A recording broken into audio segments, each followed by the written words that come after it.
It's boy, that'll get your day going. Those 6 a.m. runs, especially. There we go.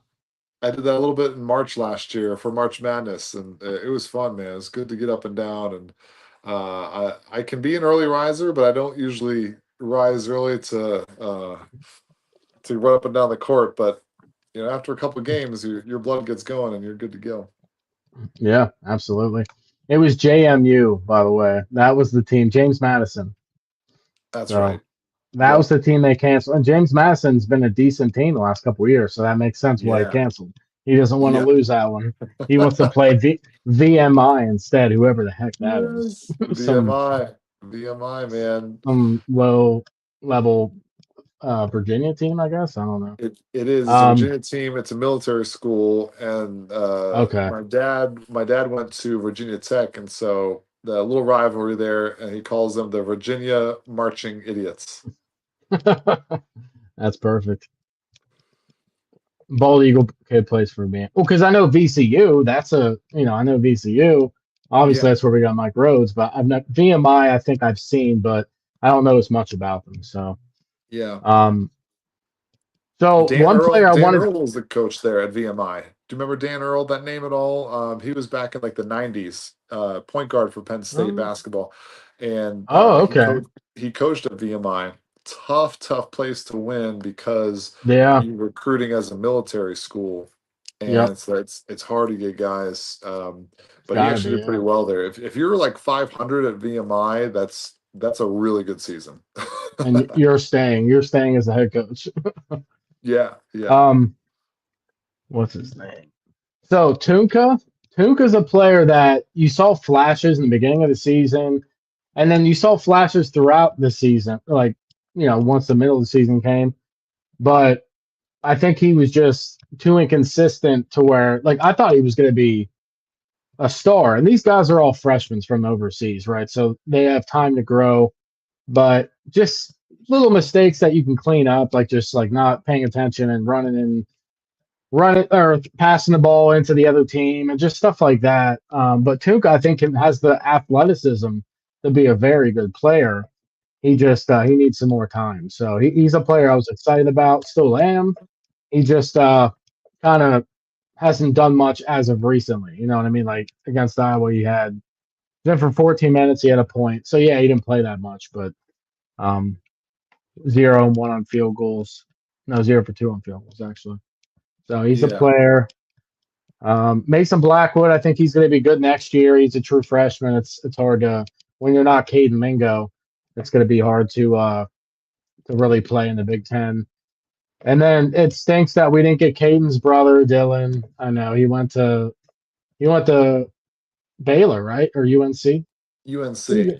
Yep. UNC. Yep. He went Yeah, to UNC, which I don't blame yeah, him. It's a good program. So yeah. Listen, it's good for him. I mean, have been awesome to have him come to Penn State. I mean, yeah, it's like, and even though now when you have a bad year at the Division I level, in some ways it's a lot easier to reload, because you can like bring yep. guys in, they're experienced and just hit the ground running.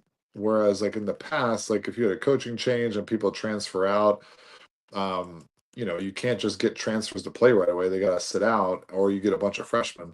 Um, so I'm hopeful for next year that we'll see kind of who they're able to bring in. I mean, like any program, I don't expect the whole team to stay. I mean, there's no way that like it really happens anymore. Yeah. What percentage stays? I don't know. Like it's hard to say like how many guys are happy there, want to stick around and keep growing with the program.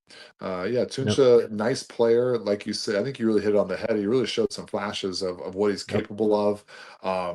Good kid, man. Like I mean, Yep. there's some games I'm like, man, like he is good. I remember texting Joe the one time, Yep. like, dude, this kid can play, and he's like, man, I know, I told you. And then sometimes he gets maybe a little bit lost or a little, I don't know, he's trying to do too much or what, Yep. um, but it's all there. And it's like, dude, the, Yeah. the kid's a freshman. Like, you can't expect Mhm. guys to come in and just set the world on fire. So, Yep. but yeah, seeing him another year or two down the road, like, would be fun to have him keep keep evolving. He's got that fun kind of European like style game, and Yeah. so yeah, he's a fun guy to watch when he gets going. Yeah, he's got an elegance to him, the way he moves around, kind of like he just, Yeah, I don't know. He's got like it's this, like, smooth. Yeah, yeah, it's really smooth. That's what I like about him. So I guess these are the big questions, right? Caden Mingo, because listen, he's going to be highly regarded. People are going to tamper. They're going to give him a call, even if he doesn't even announce he's leaving. He could probably get more money, right? Leaving Penn State. yeah, Does he stay? Like, I don't expect him to stay. To be honest with you, I really hope he does, but I wouldn't be surprised if he left, just because the way the season went, right? So I don't know. I mean, that's what do you think about with Caden? yeah. Obviously, I hope he stays. I mean, he Yeah. really is one of the big bright spots on this team. Yep. I think he's talented. He's under control. Like, I don't think I've seen him ever have bad body language all year long. Nope. And to Keeps be his composure. Yep. at the bottom of the Big Ten, and you're frustrated beyond belief, and Yep. you're trying to bring it every day, and that is not the case. I can think of some recent Penn State players in past years that have had really bad body language and Yep. they were doing way better record wise. um, and so I love that about him. I hope that he'll commit to this being his home. But you hit it on the head. I mean, it's like in this day and age, how do you keep a guy if some other team is going to come in and offer you double, triple of what you're probably making? Like, I don't know what he's making, but from just a purely um, uh, contractual standpoint, so to speak, it's like, man, like if I was playing overseas and let's say I was making 100,000, and then some other team's like, hey, we want to pay you 350 or 500, bro, I'm gone. Yeah. Now maybe Yeah. it's a little different because that is purely professional. Like, it's not expected to, like, you're signing up to get a degree in 4 years or whatever. Yeah. But it's like you got to think differently about it now. Yeah. Money talks. It does. Yeah. So my hope would be that Penn State would say, "Hey, let's invest in this program and get it to the next level." Because I don't think right now Penn State's doing a great job of putting the money in there in order to make it successful and be on par with some of these other teams. Like, I mean, you look at Nebraska. How is Nebraska having this like top 10, top 15 season? Yeah. They have not been a powerhouse traditionally in basketball. No. Um, you never are like, oh yeah, Nebraska basketball, but they're putting themselves on the map and they're investing in it. They're spending the money. Yep. Some of these other programs, man, it's just it can be done, but man, you gotta. I think Rhodes is a good coach. I think they've got a good staff and good crew there. But man, if you're not gonna give a warrior weapons to work with, it's like you're not really Bingo. setting them up to succeed. Yeah, Pat Kraft needs to take a look at what's going on, and because he's like you said, he's filtering most of the money into the football program, and we all know that, right? It's obvious. There's been lists that have came out on what is going where. Like this is how much football's getting. Like football's getting like 13 million or something. Basketball's getting like 1.5 million or like something completely lower, right? And then all the other sports are getting like just below that. So it's like it's Yeah, got to be dispersed in a way to where it's to where, like you said, to give them weapons so they can be successful.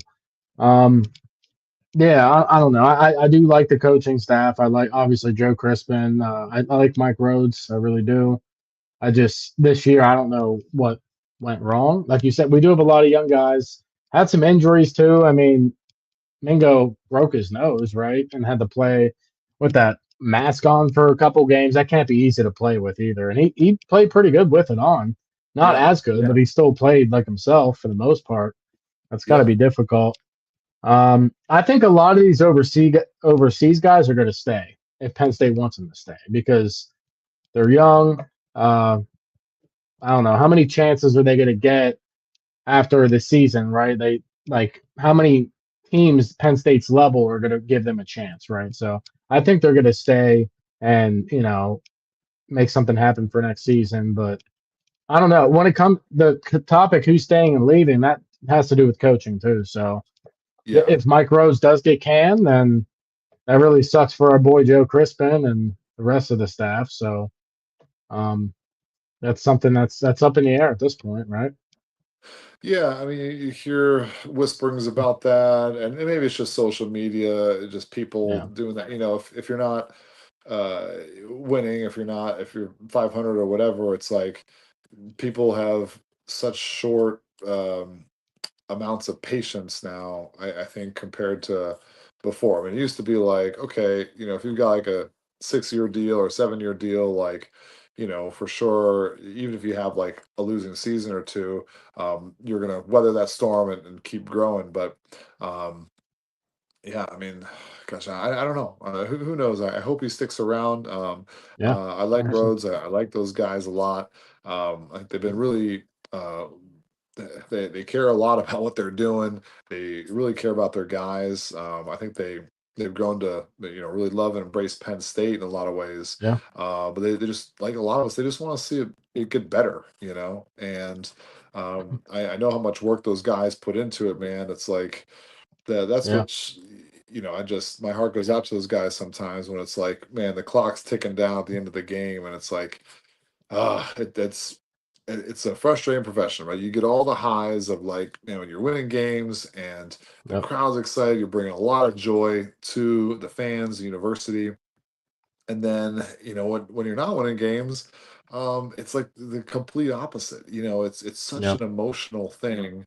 Um, Part of me, like, I don't miss that in a way. Like, I don't yeah, miss, uh, kind of living and dying by like, did you win your last game or not? It's I live a little bit more stable lifestyle now than I used to for a long time. But that's part of what you're signing up for, obviously, and there's a lot of joys that come with it. But when you're going through a long season, oh my gosh, it can be painful. yeah. It's wait and see. We'll have to wait and see. There's only a couple games left, right? It's Yeah, yeah, one see. There's home, and then one more, I believe, away this weekend, and then they'll do a Big Ten tournament here pretty soon. which would be cool if we can at least make some noise there. I don't expect us to. The Big Ten's loaded right now, so it is going to be tough. But I mean, you never know. We could make some noise. So Ohio State and then Rutgers we got, and Rutgers has fired the female coach. I Oh, don't think did that. they? Yeah, they fired the female coach, but I think some of the fans were like, "Can you fire the other one too?" Or so I don't know.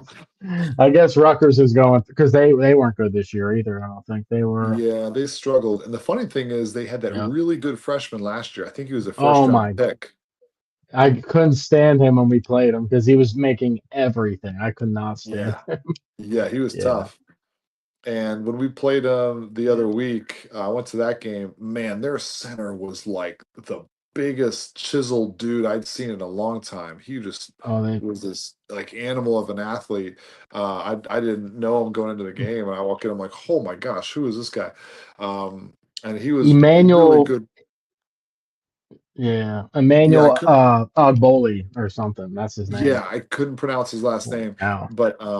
but geez, he a big, strong, athletic guy, and he was really good. I think the beginning part of that game didn't have quite. I thought he could have had a bigger impact on the game than he did, Yeah, but obviously, man, you'd love to have a guy like that, like a just scary presence. Yeah, battling down though. Exactly. yeah. They Um, beat us 85-72 on the 18th of February. Yeah, they Yeah, beat us pretty that they good. got that was a game where Penn State got off to a terrible start, and they really didn't. Yeah, Um, 20 points in the the first half. Yeah, I walked in and I Yeah, was a couple minutes late to the game. It was like 9-0. I'm like, whoa, guys, okay, let's make some baskets. And 20 points first half, and then the second half, they scored 20 points in like the first 8 minutes. And you're like, okay, that's yep. that's how it should be. But 50, unfortunately, they dug 52 in the themselves too. second half. Yeah. Yeah, is that what it was? Wow. Yeah, so Yep. they just dug themselves way too deep a hole. Mm, And yeah, it's a tough one, but yep. um, yeah, so that's what I mean though. Like Rutgers last year, they got a first round pick, and then this year it's like, bottom of the conference again. So Yeah, I don't know what's going on there. I think they have 11 or 12 wins right now. Probably 12, I think. I'll have to look at it, but well, I mean, we could